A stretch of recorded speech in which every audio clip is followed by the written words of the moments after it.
Only morons just continue separating everybody up into groups and subgroups. I thought we were done with segregation. What kind of indoctrination is this?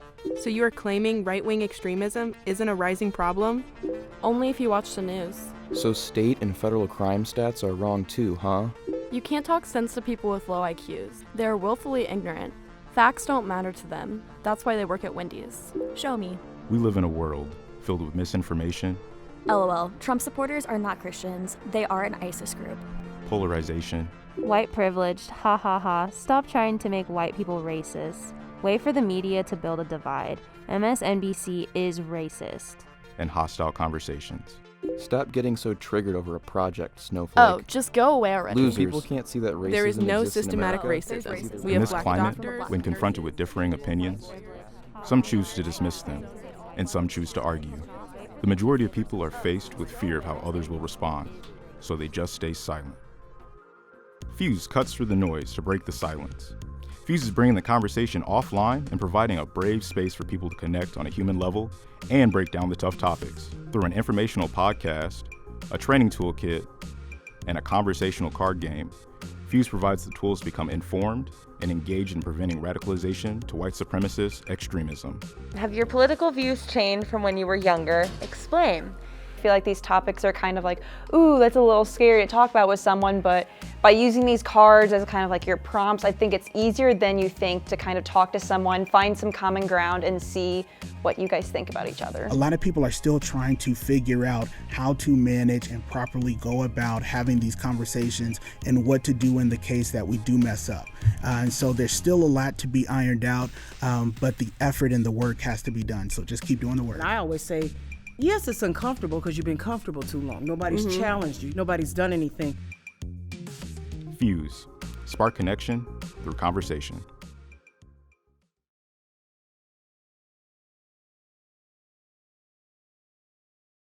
Hello, my name is Vic Joshi, and I was one of the team leads for Voices. Voices was a curriculum building collective focused on providing online professional development opportunities that enabled educators and education professionals with the capacities to promote and instill values of moral resilience, nonviolent problem solving, and social connectedness among their students by recognizing and mitigating their own biases.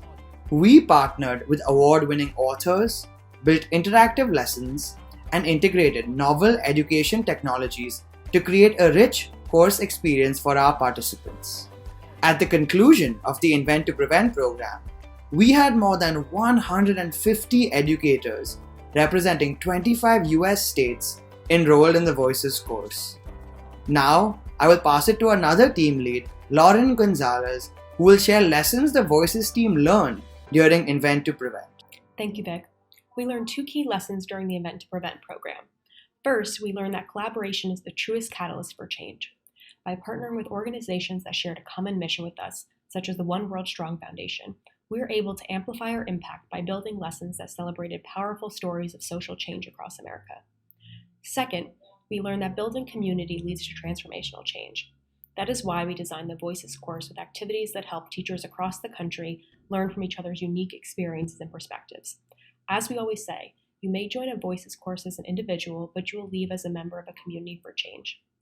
To understand what we're working on now, I will pass to my fellow team lead, Tina Kiswani. Thank you, Lauren. We're now working on a new program inspired by Voices called Reimagine Resilience.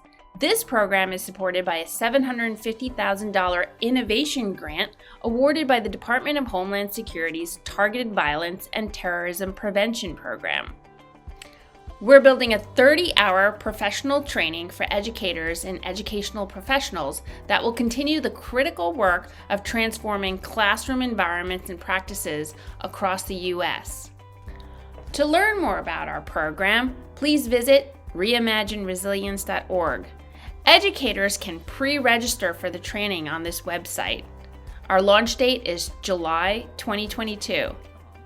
We are grateful to the Invent to Prevent program for creating the foundation that helped us come together and join a movement to build empathy, connection, and resilience in classrooms in America.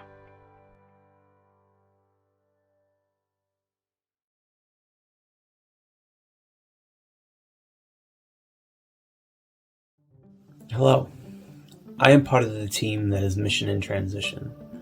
We took part in the spring 2021 Invent to Prevent competition. Our project focus was on assisting military personnel in their transition process out of the military and into civilian life. We primarily worked on building a network of various disparate veteran groups that are based in South Carolina and other groups that are already nationally focused. Part of what we accomplished during Invent to Prevent program was creating a network of 18 partner organizations that were interested in working with us. These groups focus on everything from equine therapy to teaching surfing, and from Parks and Rec to disaster relief work. Many of these groups loosely knew each other to begin with, but we focused on bringing them together and building a network. The work done by our group during Invent to Prevent was difficult due to the lack of obvious interconnection between the various veteran and non-veteran groups. As a group, while coming up with our idea, we compared what we knew about the transition process for the people whom we knew had been part of the military and their experiences on getting out. Also, we learned that there can be some trust issues that exist for veterans and for established veteran groups due to the fact that veterans have the possibility of being vulnerable while also being a highly sought after group of individuals. And as we move forward towards working as a nonprofit, many of us are learning the steps and the process to continue our project with the help of the McCain Institute and a Sustainment grant from the Department of Homeland Security. Currently, our program is working on the process to incorporate ourselves into a nonprofit 501c3. Also, using South Carolina as a template and a roadmap for how to bring our program to other states that may also be interested in a similar program.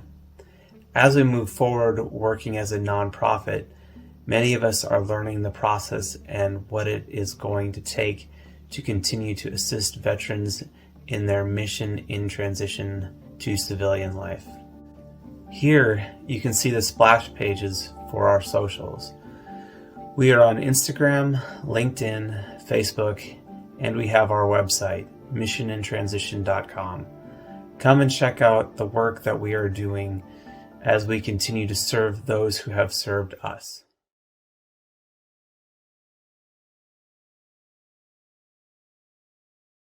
Hi, my name is Dr. Vesna Markovic, and I served as a faculty mentor for the Invent to Prevent program in spring of 2021.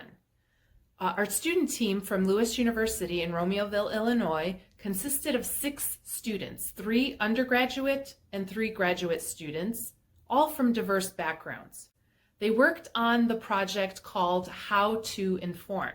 And here's Kim to tell you a little bit about what the project entailed. I'm Kim Skubik. In spring 2021, I was a criminal justice graduate student at Lewis University and the team lead for How to Inform. During Invent to Prevent, we found that the majority of kids spend hours online daily, regularly falling victim to misinformation. We also discovered during our project that only 2 states currently require media literacy courses in public education.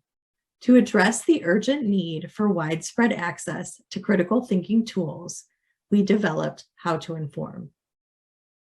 How to Inform provides analytical tools to help facilitate critical thinking. Our mission is to educate kids in identifying indicators of misinformation, prompting verification of messaging before sharing to stop the spread of dangerous content online, including falsehoods that enable targeted violence. An article about how to combat these different types of false information was published in a magazine called Parents with Preparedness. The students also created a training which was conducted in the summer of 2021, targeting elementary school educators.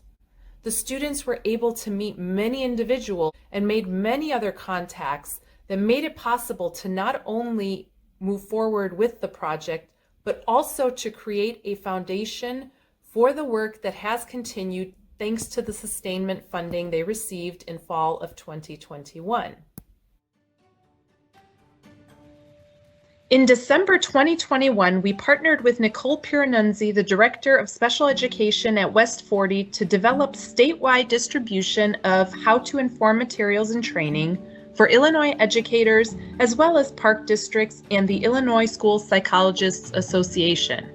On February 11th, we will travel to Springfield, Illinois to conduct a 2-hour in-person How to Inform training to ISBE coaches from 7 school district hubs. Coaches will return to their home regions armed with the H2I methodology, reaching students in more than 30 school districts statewide. Our call to action is for students to verify before they amplify, meaning vetting the information to ensure they are not spreading falsehoods that could potentially lead to targeted violence.